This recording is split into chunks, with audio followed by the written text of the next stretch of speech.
You Ask, Alumni Answer.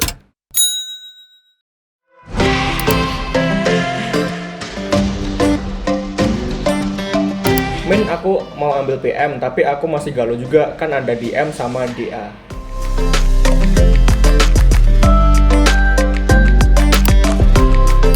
Kalau masih bingung ya apakah FSDM atau FSPM atau FSDA, aku saranin sih join di mini course-nya ya. Soalnya dari sana aku juga kehook banget nih dari materi-materi yang diberikan. Kalau aku sendiri kebetulan emang udah menjurus ke PM ya, dan aku merasa bahwa PM itu pekerjaan yang fulfilling banget karena bisa solve people's problem gitu. Dan untuk mengkonsep sebuah solusi itu nggak asal langsung gitu. Jadi harus bener-bener cari data lagi, terus kita harus critical thinking bagaimana solusi ini bener-bener dibutuhin loh sama users. Aku merasa kayak, oh ini tepatku nih kayak gitu. Cara belajarnya pun aku menikmatin banget walaupun sulit ya, karena kayak beda banget dari engineer yang megang alat-alat berat unit operasi di pembangkit gitu ya, terus belok ke software, kayak beda banget gitu. Cuman aku menikmatin sih dari situ. Mungkin natural kali ya.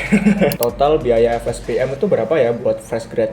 Kalau untuk fresh grad, untuk FSPM itu 16 juta ya. Cuman kalau hoki dapat early bird bisa 13 juta. Dan kalau dapat referral dari ex-studentnya bisa dipotong 500.000 lagi. Jadi bisa sekitar 12,5 misalnya. Jadi waktu semester 3 itu aku udah siapin jauh-jauh hari. Tapi bukan fix review ya. Tapi memang setelah lulus aku harus ambil kursus. Cuman setiap bulan pasti aku nyisihin uang. Alhamdulillah sih kekumpul. Cuman nggak sampai untuk nutupin review sebenarnya. Itu aku harus convince ke orang tua sih. Bagaimana convince-nya itu kayak jelasin PM itu apa, terus bagaimana prospek ke depan. Alhamdulillah juga orang tua menyetujui.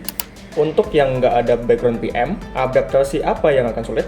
Adaptasinya ada waktu tersendiri sih dari aku. Jam 7 sampai jam 9 kan kelas nih. Nah setelah itu aku harus review ulang, harus nulis ulang. Setelah aku discuss sama temenku yang sistem informasi, itu mereka udah disiapin nih di perkuliahan tuh. Head start gitu. Jadi aku ngerasa kayak, waduh ini kalau aku nggak put effort lebih, ya aku bakal ketinggalan nih. Padahal udah aku siapin kayak baca-baca artikel gitu sebelum masuk review ya. Join di online course yang free, tapi tetap di review itu banyak banget terms baru yang harus aku pelajarin sih. Intimidate pasti ngerasain sih kak di awal tuh, cuman kalau intimidate terus juga nggak selesai. Emang tujuanku masuk review yang materi itu nomor 2. Nomor satunya jujur lebih ke networking dan juga discuss. Saat tahu orang ini lebih pinter dari aku lebih banyak tanya ke dia. Jadi bisa dapat ilmu lebih gitu. Aku memang tipikal orang yang setelah belajar itu harus diaplikasikan. Jadi itu bener-bener masuk ke dalam otak gitu. Dan di review tuh memang aku ngerasain itu sih kak. Jadi kayak setelah belajar, besoknya itu simulasi, dan itu bener-bener bisa bikin aku lebih paham.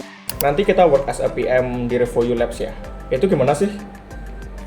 Untuk di Review Lab sendiri tuh sebenarnya kayak kopinya dari real life project. Tiap minggu tuh kita harus meeting dengan klien. Kemarin projectnya kebetulan buat inisiatif tentang stock investment. Jadi si user bisa melakukan stock investment di e-wallet.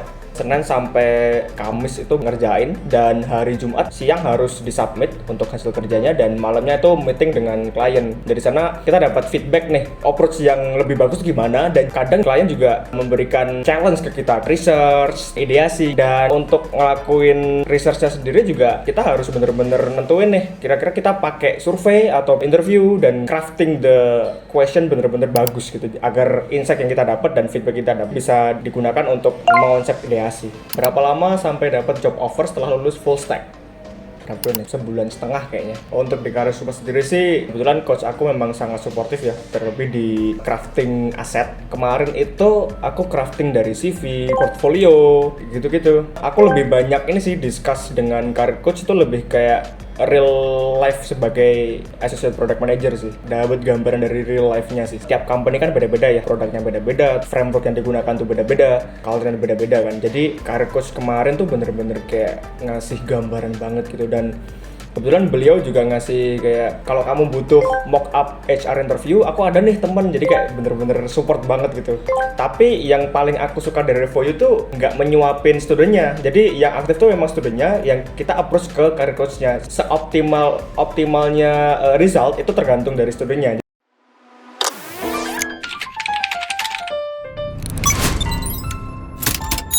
Revo U.